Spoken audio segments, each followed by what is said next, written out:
Oh, I have to. Okay. We good? Good job.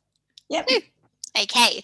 Woo! And welcome. It is my absolute great pleasure and honour to welcome the wonderful Stephie Guy, coach behind Thoughtful Pause Dog Training, specialising in sensitive dogs. Welcome, Stephie, and thank you so much for joining us. Thank you. It's awesome to be here. I'm so excited. Woo! Amazing.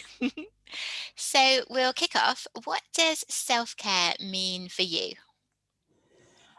For me, it means taking time out on my busy day to make sure that my needs are met, because I spend all of my time making sure that my clients' needs and the dogs of the clients' needs are met, that I need to make sure that I take time for me as well. And it can be a short time, it can be a long time, but it needs to be some time that's actually scheduled into my day.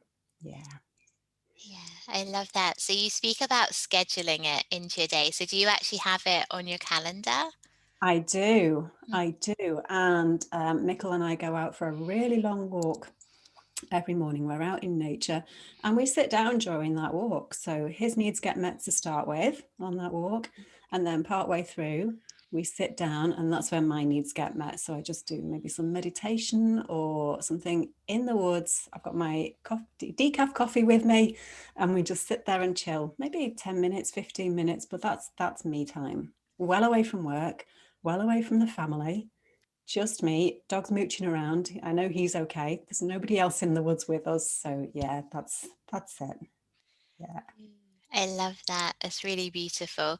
And so that's every single day. Every single Yeah, day. Yes. Yeah. perfect. And obviously, the family, they're all aware that that's what's going to be happening in the morning. You and Mick Yes. are going to be heading off. Yes. Yeah. That's it. And it's an escape. It's an escape from like the daily work, the office, the looking at clients' videos, all of that stuff. It's just an escape where I can just go and be me for 10 minutes. Yeah. Yeah, that's beautiful. And I think, like you said, sort of away from the office, especially where so many of us have been working from home, that Yeah. it's really important to have that kind of boundary between so that you do get your time for you too. Absolutely. Yeah. Because otherwise you could spend all your day in these four walls looking at a screen. Yeah. Not good. No, not at all. Oh, so you mentioned about meditating. What's Yeah. your experience been of meditation over your whole sort of meditation journey? So my very first experience of meditation was just wow, what this stuff can do for you. I was 17. I was going through a lot of issues with my elder brother, who was very ill at the time. He was actually dying, and that was really difficult for me to cope with. And there was this really great guy in the school system who did some meditation with me. It's lovely, just really time to just, not think about what was going on at home. And it sounds really strange, but I felt during those sessions, I felt like I was turning into a marshmallow. How bizarre is that? It was just wonderful. So soft and, relaxed. Yeah, amazing. Yeah. And so from there, I guess I've just sort of, I think my next, actually, after all of that, it never goes away. It's always with me, that. But after that, because you've got, I have survivor's guilt. He was 24. So I have that and I carry that with me and I have to deal with that all the time. So, but I guess my next big experience with meditation was probably when I was pregnant. That was my next time, when I need to remember how to do this stuff. And it's not something that I've done every day all the time. It's kind of like dipped into it, gone out of it, dipped into it, gone out of it. And it's even now I don't follow a formal path. I just sit down and I empty my mind. That's it. Yeah. It's just clearing out all the junk and just giving yourself time and space, giving myself time and space to just be empty and think of nothing. Yeah. Oh, that's beautiful. Thank you so much for sharing so openly with us. I really Mm. appreciate it. And I know that as we share our experiences, we support so many others who perhaps are feeling that they're the only people feeling those things and going through those things. So thank you so Yeah, much. it's so important to talk about it, isn't it? So important. Yeah, Yeah. completely. And I love the marshmallow. I love it. And I want to feel like a marshmallow too. It's Marshmallow amazing. moment. Yeah, Yeah. there's a thing. I'm going to do a marshmallow moment meditation. Oh, yeah, that's excellent. So that's how you take your self-care in the morning. Mhm. And on like a day-to-day, do you find that you check in with yourself, like emotionally, mentally, physically, spiritually, or does that kind of vary on a day-to-day? It varies, and I have to remind myself that I'm here. It's not just that everybody else needs serving, because I'm a supporting analyzer. I really strongly support people, and so I have to remind myself to support myself as well. And I do have to check in. I have to make myself stop. And I can find, I can be doing something and I can get really frustrated. And I just like throw all my toys out of the pram. I'm not doing it. This is too hard. Can't do it. And then just walk off. And that's when I think when I reach that point and then I walk off, that's when I kind of think, okay, let's just take 10 minutes. And then I'm ready to come back to it. And I can do it. Yeah. Yeah. Yeah, of course you can. And we all can. Yeah. We all have that strength and that power in us. And you can tell just by looking at everything that we've all been through our lives. We are strong and we are powerful. And it's just reminding yourself that you have that strength in you. And yes, you can do anything, absolutely anything. You are totally, totally good enough. Absolutely, absolutely. And I think that's something that you've helped me to push through as well. It's like giving me some techniques that I can use to refocus, reground, I am here, I am important. And giving me some tools that I can use to get through that as well. It's been fantastic, really good. Yeah. I love it. So, when you're taking those moments and you're emptying your mind, you're getting in touch with yourself, do you have like a support group of people that you can go to if anything arises that you think, oh, do you know what? I get to be a bit supported, with working through this? Yeah, so and that depends on what it is and what area of my life it's in. So I have some very supportive friends that I can go and just vent to about things that are going on personally. I have a really supportive group of people that I can go to if it's something dog related. And I have you as well. You are just amazing. Oh, I love you. Thank you. Oh, that's perfect. Thank you so much. Oh, and so we've spoken about meditating. Have you had experiences of journaling as well? Is that something that you've had a go at? No, it's not. Well, yes and no. I mean, I'm an artist as well as a dog trainer. So I paint portraits, pet portraits, building portraits. I paint memories.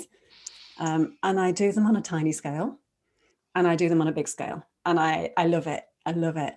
And so you would think that I'd be great at journaling, and I am absolutely not. I'm rubbish at it. I think I just get too hung up. So what I did do actually, and I have it right here next to me, I have a little book, little sketchbook, and I just take it out and sketch things as whatever feels like I want to sketch.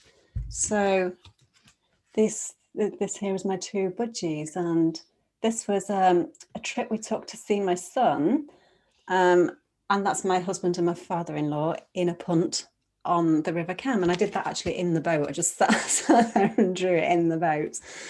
So that's my best way of journaling, because it's small, it's portable, I can take it out with me, and I can just play with it. But I don't journal feelings. I journal memories. So the feeling thing I find difficult. find really difficult to write about. Yeah.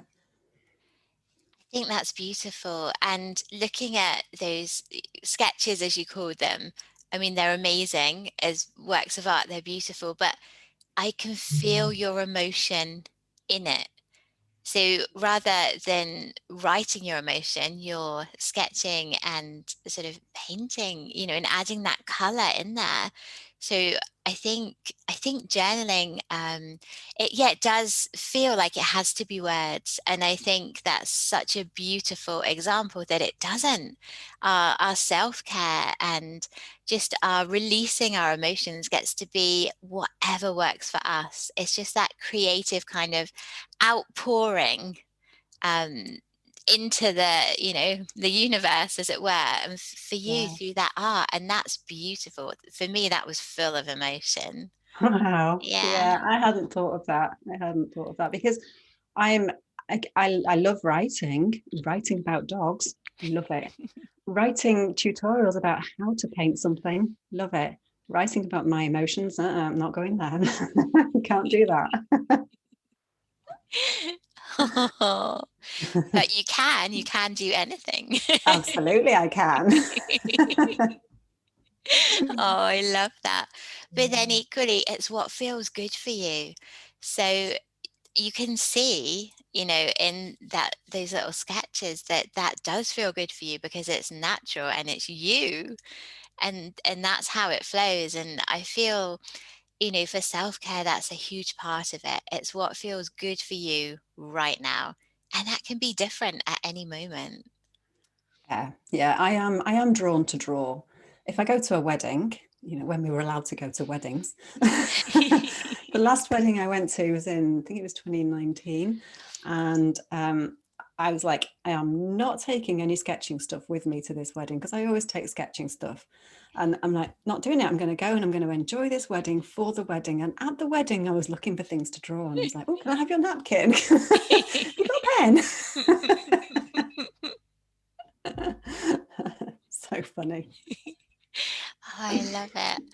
Yeah, and it's so beautiful, like that's the expression of you and what you're seeing in the moment.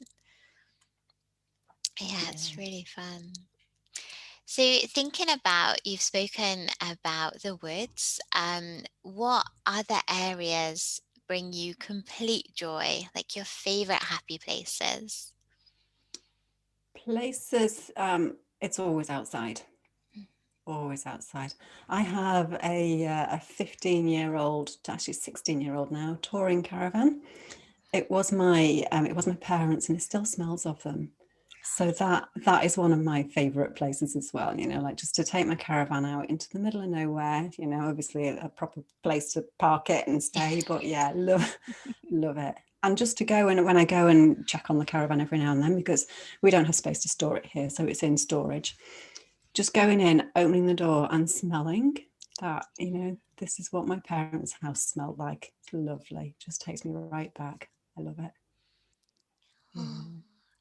thank you for sharing. And what I'm picking up is that you're very sensory.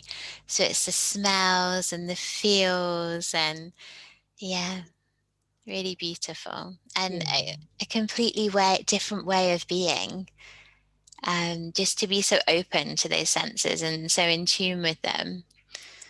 Yeah, it's really good. And so for people that are coming at self-care for a first time, how would you kind of suggest that they begin? So the very first time that I remember just going and sitting in nature and doing nothing was we were on a guide camp. I was probably about 10 or 11, and just being sent off on my own to go to this spot, sit and listen and do nothing but listen to what was going on. And I was allowed to make notes, so to focus myself on what I was listening to.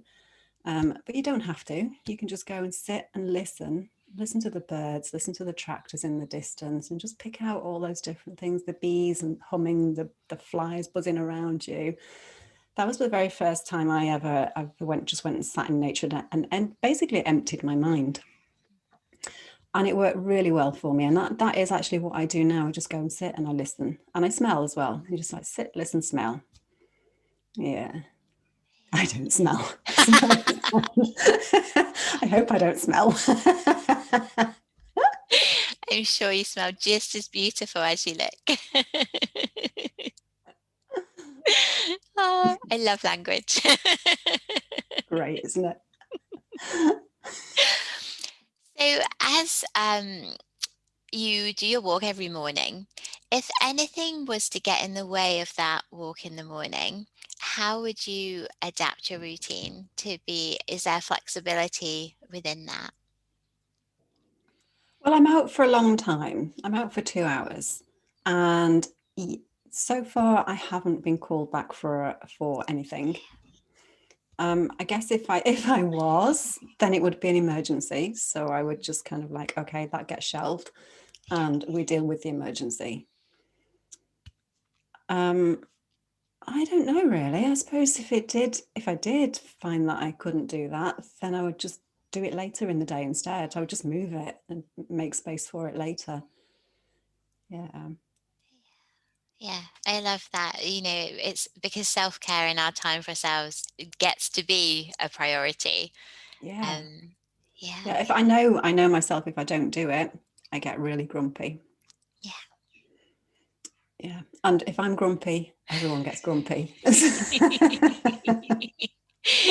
Yeah, I resonate with that. Yeah. And my husband used to joke when the kids were little, if mum's happy, everyone's happy. Yeah. If mum's not happy, uh-oh. And it's so true. It's so true. And that can give you in itself the incentive and the motivation to actually take your self-care, because Yeah. as you raise sort of your vibration up and you're happier, that it's going to raise the happiness of everybody else. Yeah, absolutely. I know that, and I know as well that if I'm not calm, then I can't serve my clients and I can't help them to help their dogs to be calm. Because I need to be calm in order for that lot to work. Yeah, it's so important. Mm. Oh, thank you. Thank you for sharing. You're welcome. So I'm coming towards the end of my questions. How do you celebrate your wins and accomplishments? Oh, not as well as I should. Yeah, I probably don't. That is probably one thing that I don't do. Cool. Yeah. And Yeah. so what could it look like if you were to celebrate them? Do you know, I don't know.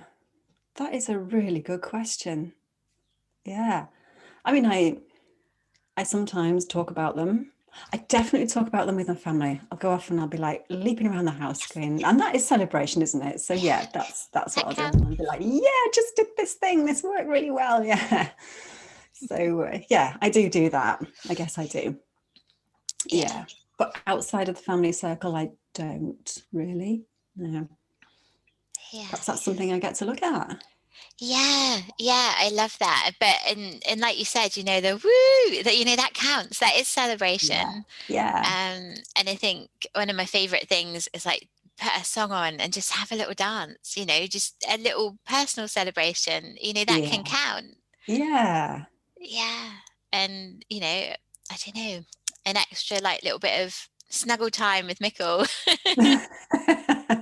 Give him a little doggy massage, and celebrate. It's whatever feels good for you. Those things that just really bring you joy, and you Mm. get to do them in relation to all those like wins, because we have so many little wins every day.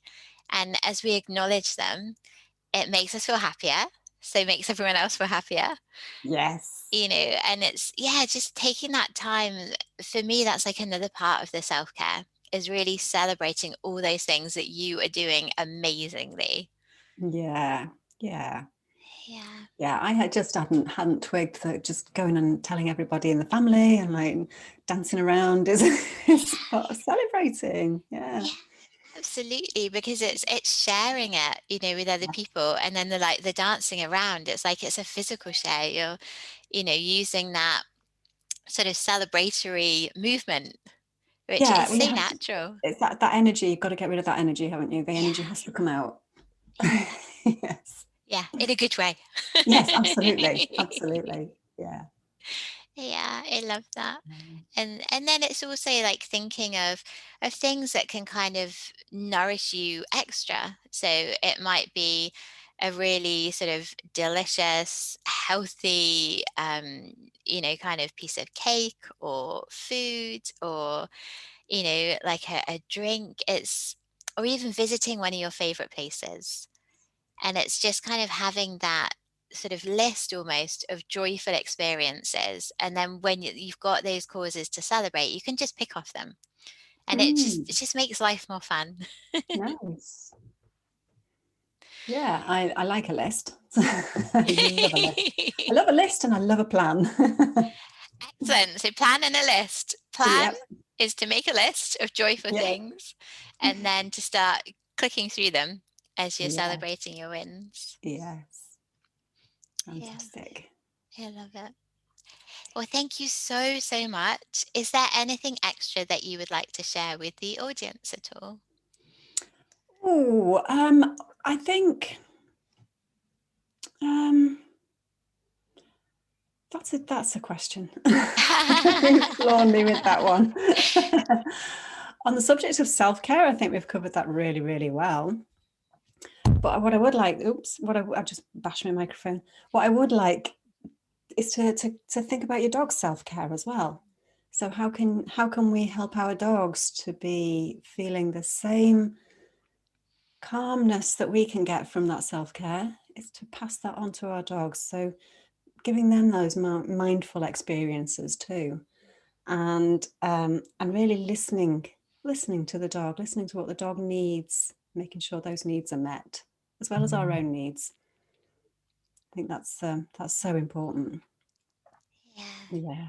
And we yeah. can do that by, it doesn't have to be difficult. We can do that by giving them maybe an enrichment course. So if people in the dog world have heard about enriching your dog's lives. So it's not just all about taking them for a walk. It's also about giving them things to think about and things that they can, maybe different smells.